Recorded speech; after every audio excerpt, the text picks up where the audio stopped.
I would like to ask my guest, Alex, how are you?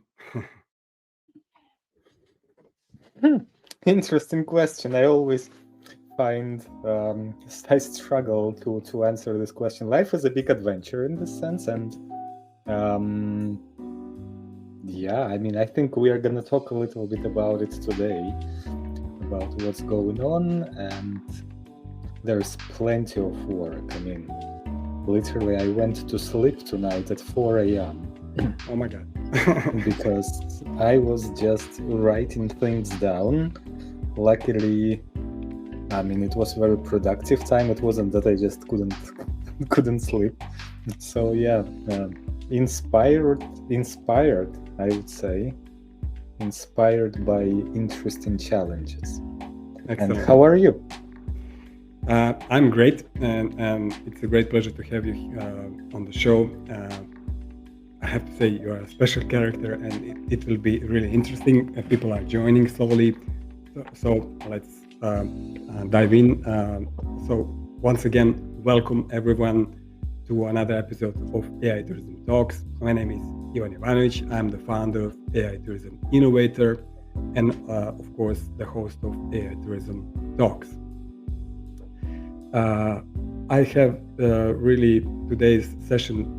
I have to say that today's session will be a little bit different in the best possible way. I'm joined by Mr. Alex Farlander, a journey designer who's guided travelers across 40 plus countries. Unbelievable. And spent the last 20 plus years exploring how experiences can transform people, not just entertain them. Alex believes tourism shouldn't be fast food, it should be soul food, if I'm correct. Together we'll unpack what that really means, how tour operators specifically can evolve faster than the market, keep experiences human, and use AI as the cherry on the top, not the cake, as the Alex explained this. Alex, I'm really happy, as I mentioned already, to have you here. And let's start, and welcome, of course, first of all. And let's start with the idea you often mention, and that is tourism maybe dying? What's your opinion on this? Oh wow, nice beginning, huh? Is it dying or is it not? Thank you for inviting, and you're very kind. I think, yeah, I mean, it's great provocative idea. So is tourism dying? Like, let's think for a second, right? On one side, I want to make a disclaimer, like nobody knows the future, and all this predictions. They are rather trying to find the way forward instead of saying like, oh, that's how it's gonna be. However, my idea here comes from the my kid is going crazy. No worries, that's life. That's life. That's just so funny. So the idea here is that, you see, I've been a tourism entrepreneur for my kind of more than half of my life already. Oh my god. And hi Barbara. And I started right after the high school, and back then when I was starting my first business, it was kind of one way of making business. And today, when I have to start it over again, when I'm working on a new project, I understand that this is not just technology that is changing. So it's not like artificial intelligence that we are gonna put it like cherry on top of our, I don't know, travel company, and it's gonna make everything more efficient. Actually, it's rather rebuilding everything, like everything. What do I mean? Like, for example, why people travel? Because in the past, people used to go to all this all-inclusive resorts, and they still do go there, but tour operators, they were basically sent people, just to a place. No, okay, the place didn't matter. That what mattered was a hotel, what kind of food board you are gonna get there. But it's like, is it Mexico? Is it Egypt? Is it Turkey? It doesn't depend on the culture, at least. Today, people prefer, they shift towards experiences, in sense that, like, what is it that they gonna learn from it? What is it that they're gonna take with from this trip? How it's gonna enrich their lives? But then it goes so much deeper, because then we will look into people's needs. Why do they even travel?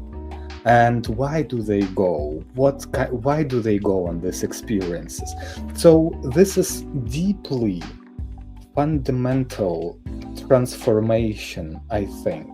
And yeah, I think in some sense, I don't know if the past tourism is gonna die completely. Have no idea about it. But it's certainly being reborn. And projects that we start today, they are totally different, and old paradigm, in this sense, paradigm doesn't really work. You cannot start the new business with the old way of thinking. It's kind of going away. Thank you for this really comprehensive introduction and the answer to this really complicated question. So Angie is asking what this podcast is about. Angie, stay with us and you will discover. So I was actually, my usual flow is to invite people to, they already did.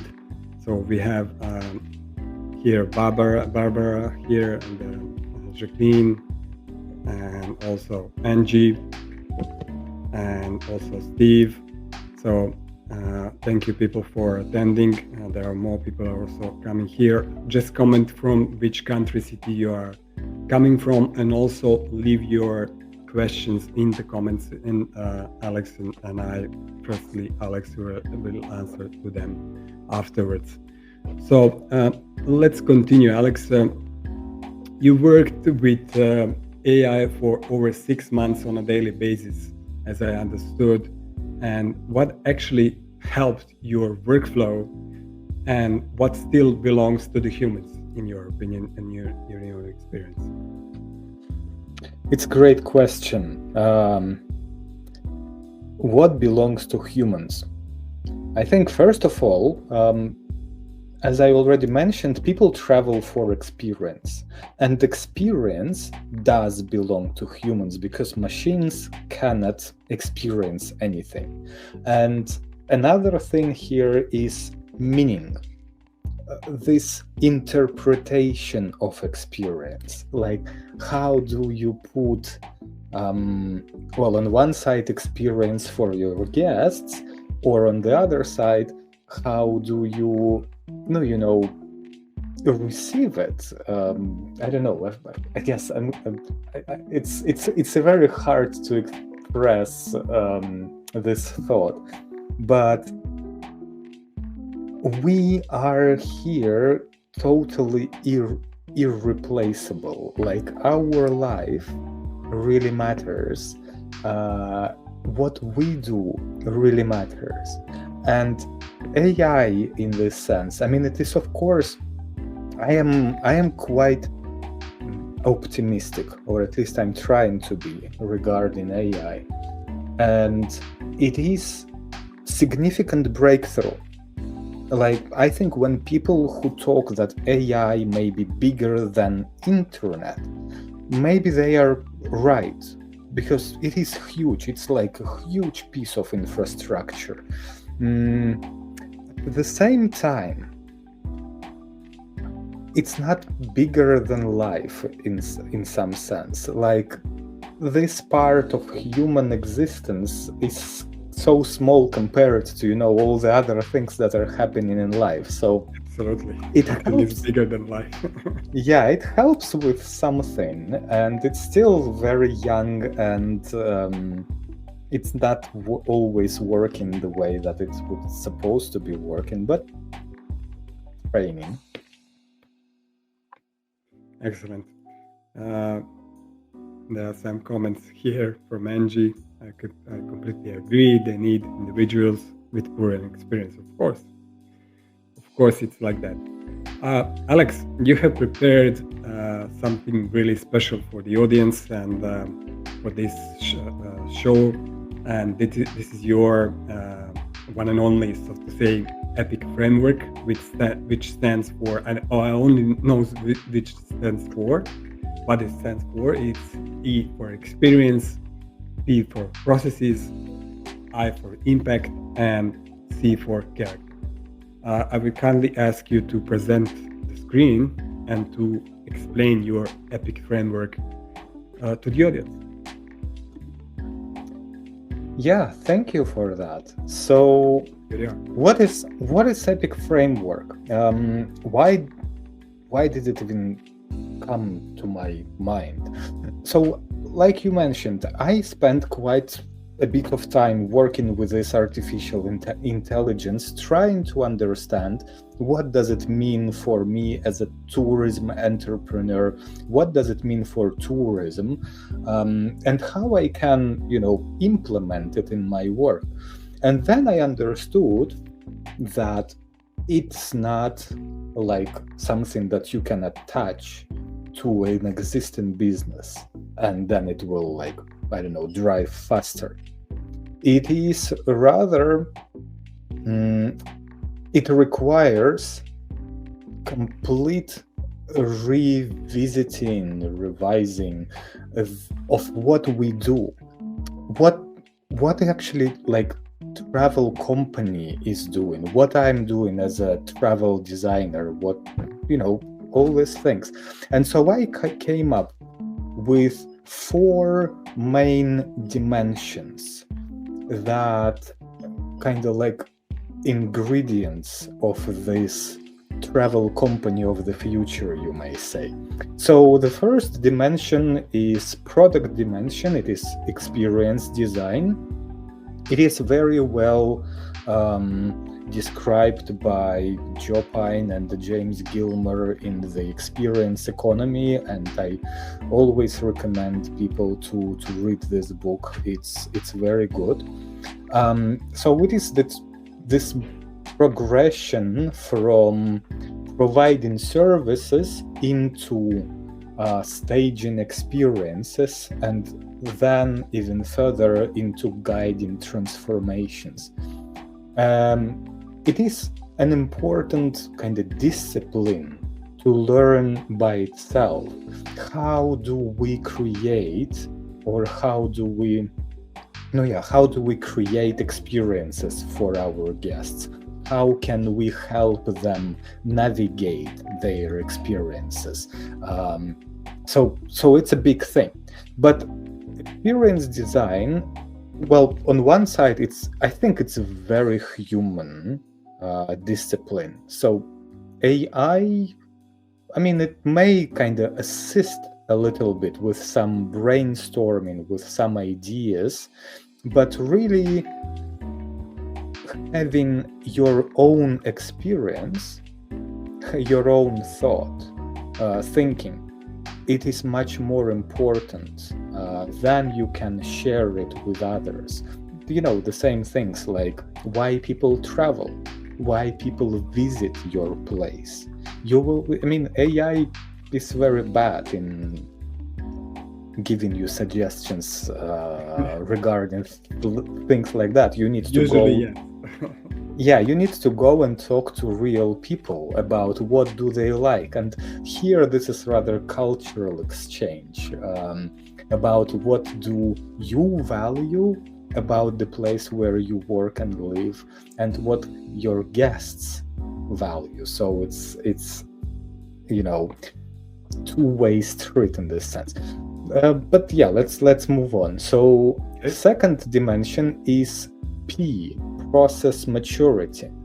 And here, this is very new, I think, for tourism. And here I want to kind of emphasize on importance of this evolution in tourism business, because with all these new AI tools, I think that travel companies, they kind of shift into the same direction like car manufacturers moved with the invention of the assembly line.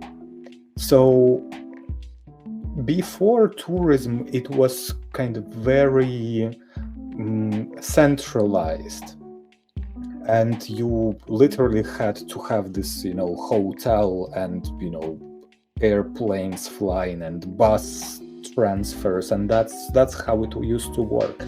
Today, you can send 5,000 people into basically different directions in different places and understand where each one of them is individually.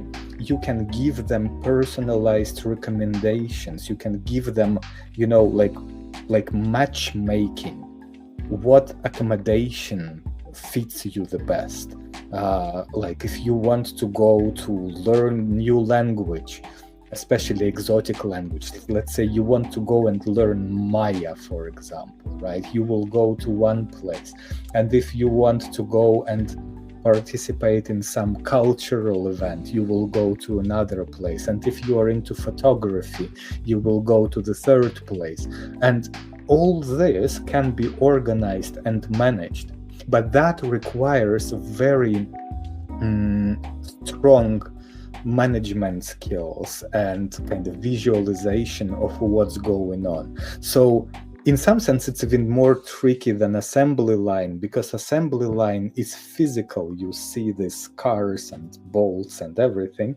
And here you have people spread all over the place, and you literally need to kind of visualize what's going on. So it is a big change here when we kind of introduce this organization or business discipline, so to say. So would you agree on this? Sorry to interrupt you. Would you agree on this, that AI tools themselves, whichever you use, can help in this particular case that you mentioned to track and to personalize, right? I think so. One of the things, at least, what AI is great for is learning. So if you don't know much about, for example, Japanese philosophy of car production, and not many people are interested in things like that. So, but if you are, if you want to learn more about quality assurance, how it's not like technical, it is philosophical. It's more about the meaning. It's more about the approach, the attitude. And you can just go and ask any AI, ChatGPT or Claude or whoever, and you can say, hey, tell me more about this Japanese philosophy of car production. What does it mean? And then it will tell you things you didn't know, and you will be able to think how to implement it in your work. And then, of course, there will be a big question about actual tools. And tools, they are only emerging right now. So I'm not going to dig it deeper, but it's going to change significantly, because we see how these things literally show up right now. Another dimension is impact. So impact is another progression. It is the progression from basically compliance to regeneration. Compliance is like, I don't know, when you just, follow laws and you pay taxes and you don't, I don't know, beat your team members. So kind of minimal possible things. But that's, of course, not enough. And tourism, it is especially important in tourism because tourism is a tricky industry. It can literally kind of suck out all of the soul of the place, trade it, in exchange for money. And tourism, unfortunately, has this very strong tendency of becoming what I call the cultural fast food, where instead of nurturing the place, tourism creates, kind of fake environments, literally decorations. I have seen so many of them, unfortunately, where Unfortunately, I have to agree with most of the stuff that we are exposing now, especially on the most visited places. I have been in after 20 years in June some event, dedicated event to travel tech in London, and it was unbelievably oversaturated. It was like really annoying in a way, really annoying. That's one word. Sorry, London tour operators, but I have to say, and I agree on some points. Please yes. continue. So this is the third dimension, right? So on one side we have experience design, then we have scalability of this experience, when we can create experiences for many people, for like mainstream audience, not just for niche richest clients. But at the same time, the big question then is like, what kind of impact do you create and what legacy you are gonna leave in the place after you are gone? Because we are talking about right now perhaps the new generation of tourism businesses. Perhaps they will last for significant amount of time. I don't know how it's gonna go, but probably we talk about like decades and probably multiple generations. So what I'm building right now is probably gonna be inherited by my children or somebody later. Hopefully. So that's why it is important to understand, not just to build business for the sake of business, but to create this harmony between place and business, essentially. And the last thing is character and authenticity. So this is basically just staying true to yourself. Why do you do what you do? Like, of course, we can just, dance for, imagine some, just random tourism entertainment, like some, I don't know, for example, recently I saw this video from the Amazon with indigenous people coming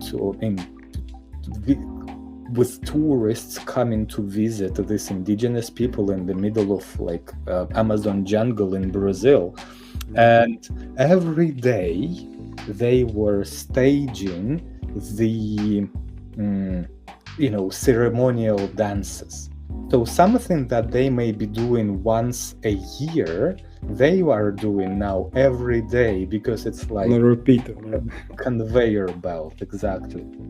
So here, I mean, of course, you may be great in experience design. You may scale it to a great, business model, and you can have kind of positive impacts, or I don't know, whatever, from this sustainability perspective. But then you would just be not even true to the place, because you will be creating kind of fake reality instead of creating, nurturing, I don't know, deeper dive into culture, developing culture.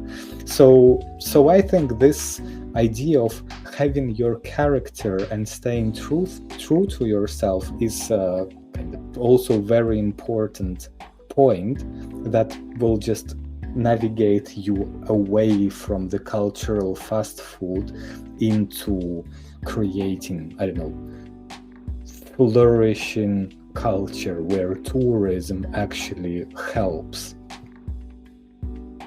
Excellent. I would invite the audience who are here with us to ask questions for you, because this is the rare opportunity to have you with us, of course, and especially on this show. So I invite the people to ask questions in the comments, and at the end of the session, we will answer the questions, which will be really soon. Alex, do you have something else to present, or we should stop the presentation? Yeah, of course, we can stop the presentation for now. Okay. So we will come back here. I will try to wrap it up, what you have mentioned and what you have explained, and you will say if I'm correct or not. So let's end up with some practical moves that any operator can implement, let's say, this week, this month, or in the following period. The number one should be the automate routine communication, so confirmations and follow-ups, right? The number two, use templates plus AI tweaks for itinerary design.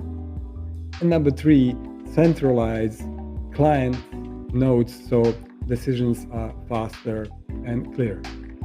Am I true? Yeah, I think so. I think, the most important, what I would do as a tour operator would be to really start being mindful and systematic about people connections, especially in the places where you work, because this is perhaps the most important thing for tour operators now. It is still, I think, let me take a little detour here. For me, it was a very big lesson when I was guiding. So, I kind of self-identify as a tour guide. I've been doing it for most, of my career in tourism. Yeah. However, at some point, somewhere about 5 years ago, I understood that my actual job is not to tell people, to look to the left and to the right and tell them stories about all the different things. My actual job was to take my guests to my local friends who are much better in telling the stories because they live through these stories. It's not just, guiding, it's living and sharing. And on the other side, I had to find, good guests that are not just, like a crowd of tourists who are hard to manage. So I need to find good locals and good clients and bring them together and let them meet each other.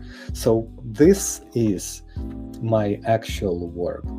And I think in this time when we are talking about, evolution of tour operators, having your local connections is kind of the thing of the first importance. And the second thing after that is having great customers, because you cannot just sell people connections to just, anybody on the street. So to have a match, so to say. Yeah. I think we don't have official questions from the audience, but I have questions for you. Since there are many overlaps between your experience in your career and mine also, even though I don't have, starting with photography, I'm also an amateur photographer and videographer, not professional as you are, and I'm also a licensed tour guide, but I was not guiding. I was working in inbound, in destination management organization in my hometown, in Novi Sad, in my home country, in Republic of Serbia and Balkans. But as you mentioned, when I was working as a guide, it was mostly not commercial. I will explain you how. I was doing the guiding work for tour operators, media companies like National Geographic, Lonely Planet, BBC, and also some other ones, not only the big names, of course. And I did exactly what you have described, but it was much easier for me because I was living and working there for my whole life, right? And I knew the people. Now I'm based in Budapest, Hungary, with my family, and moved here. But I also know people here for many decades, and I use the same framework as you are, as you mentioned, but you have guided 40 plus countries, and it's not easy to have local people over there. But I use also my personal connections to those tours if I was not guiding really some commercial tours, of course, together with these ones. And I used, for example, for National Geographic, I have a photographer. I had a photographer who was really great guy from the States, originally like biomedicine something, but also his second career was a National Geographic photography, which for me it was like amazing to meet somebody like him, right?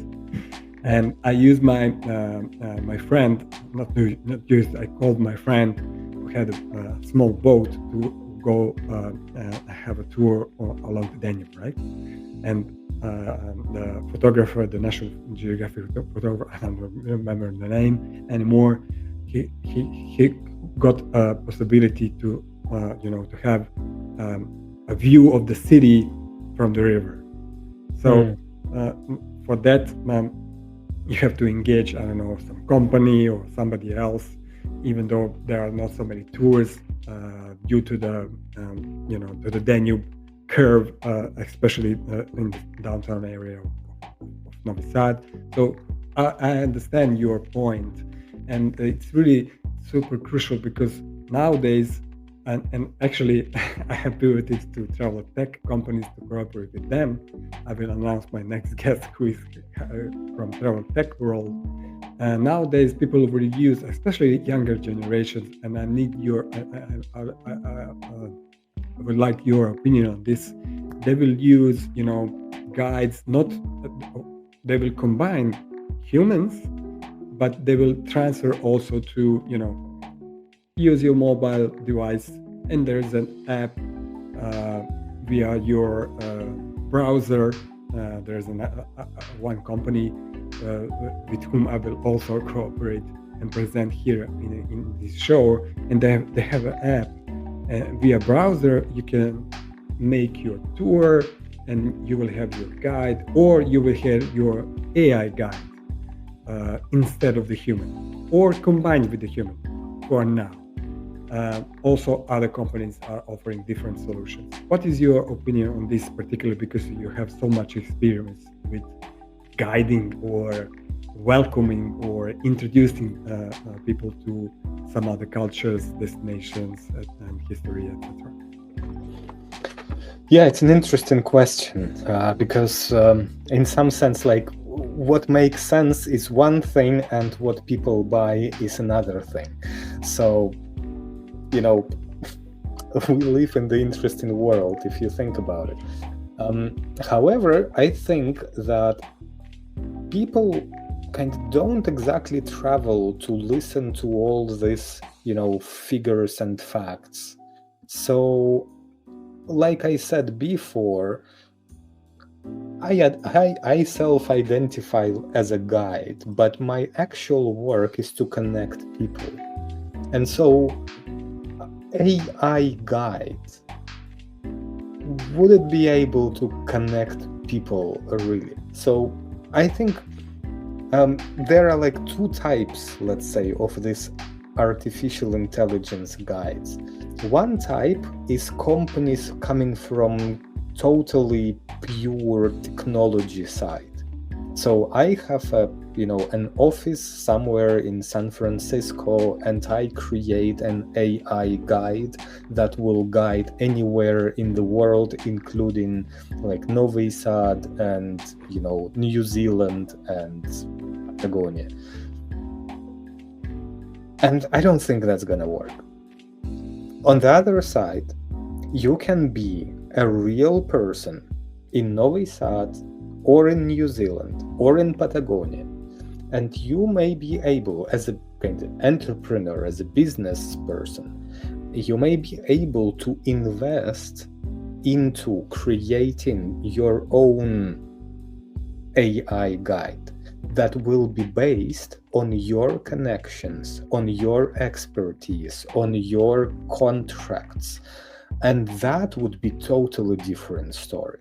So here, I think it's a great opportunity for local tour operators, because then they will be able to serve, instead of like one traveler, one group at a time, one guide can take only one group, right? Like I cannot be in two places simultaneously. But if I put my expertise into the smartphone, I can take 100 people at the same time. So, and all of them will travel individually in their own places, in their own pace, etc., etc. And probably they will have even better experience than they would have with me personally, because they don't have to spend all day long next to me paying for my food, for my accommodation, for whatever. I can just stay at home and spend time with my children, instead of also like burning my time every day seeing all the same places. And these are very different things. So I think it's probably great time to be a local tour operator who is hungry for new solutions, because new solutions are coming. Absolutely, and I agree with you. We have one question from Denise. Which AI tools can we apply to aid in scaling and to help sell the experiences? I like the idea of using local people to tell stories. But she's asking which AI tools. I think we don't have them yet. So I do build some of them, and some of my friends are building these tools, but so they are not exactly ready yet. And just before this call, I was watching a presentation of another fantastic tool in this sense. So they are like emerging. It is early private betas. I am able to see them, but they are not like publicly available yet. So I would say it's not exactly yet about AI tools. And I think probably tools, I mean, they are important, but like I said, it's not like primary importance. What is really important is to get kind of everything in place regarding who are your travelers, who are your main, contacts in the place, have as many friends as you can. This is the main thing. Like everybody is supposed to be your friend. If they work in tourism, hospitality, if they have, I don't know, a cafe or maybe some sort of workshop, like this really matters, and everything else will be solved. I mean, technical sides will be solved very, very quickly. You just gave for free a business model to somebody. But it's great. Of course, I agree with this. And to have friends and to have connections and network, that was my drive for my whole life, I can say, in my whole career. And especially if you are in tourism and in destination management organization, you have to cooperate. This was our mantra, so to say, to all stakeholders locally. So I will slowly wrap it up with one really important issue here, and that is that Alex has a free 12 questions epic test that helps you see where your business stands and what to improve next. He will drop the link on the LinkedIn Live page if you didn't do it already. And after the LinkedIn Live, he will drop it in the comment section.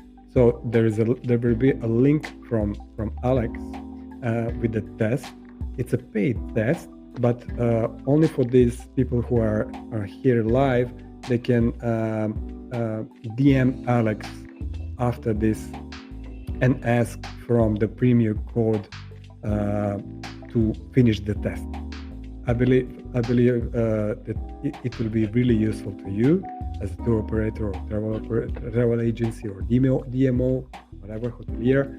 So you should use it. I will also use opportunity to announce the next guest.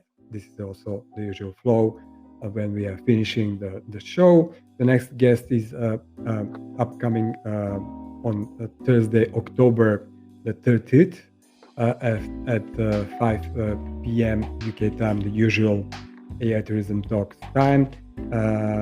This time we will have Mr. Or I should say Signore Benjamin Menzi from Maya Travel Tech company. And believe me, folks, you should reserve your spot. It's the opposite of this talk that we have now, but it's a travel tech solution that they are providing, and you will see what is their solution if you attend the live, of course. Alex, once again, thank you from the bottom of my heart for your time, for your unique point of view and approach to travel and travel design specifically. That was a rare mix of clarity in the same time and depth. So everyone follow Alex Farlander and visit alex.travel to learn more.